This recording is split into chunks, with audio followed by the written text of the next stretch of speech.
The story says that a man went to the Buddha and he said, I want happiness. And Buddha said, remove the I, that's ego, and remove the want, that's desire, and all you're left with is happiness.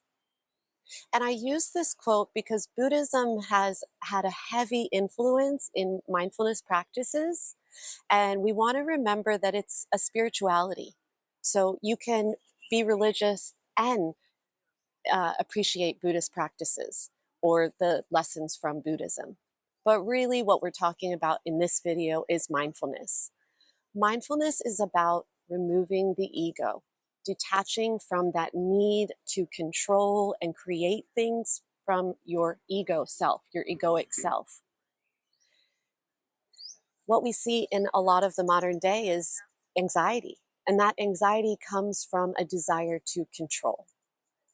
Another problem that we see in wellness and the modern world is that people don't really understand when to slow down, how to stop, how to take a break. And in a way, it's society that has created this, right? We have to go, go, go to reach our goals. And if we can't sleep on it because we might miss some opportunity. But the truth is that life should be lived in a state of calm and from peace. So when we find this state of calm, it's what the Buddhists call the middle way. And this really guided me as a takeaway from a lesson of a meditation retreat I attended. The middle way is a simple practice, and it's something that you can do to challenge yourself. Do you get the feeling that you have to complete a task every time? You need to clean the house and you want to clean the entire house, or you need to write a paper and it needs to all be done in one sitting. That's sort of that drive that comes from the ego. Really, little bits of time can be just as beneficial.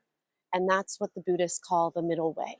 If you're feeling a little bit overwhelmed or disconnected, remember that those triggers for you, those negative feelings or uncomfortable feelings, are where your lesson lies.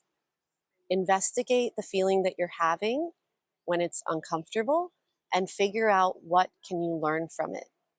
I'm going to end this talk here on mindfulness with sort of a modern psychology, buzzword, which is triggers. You see it everywhere. Oh, that triggered me. This triggered me. And I'd like to introduce you to a new word called glimmers.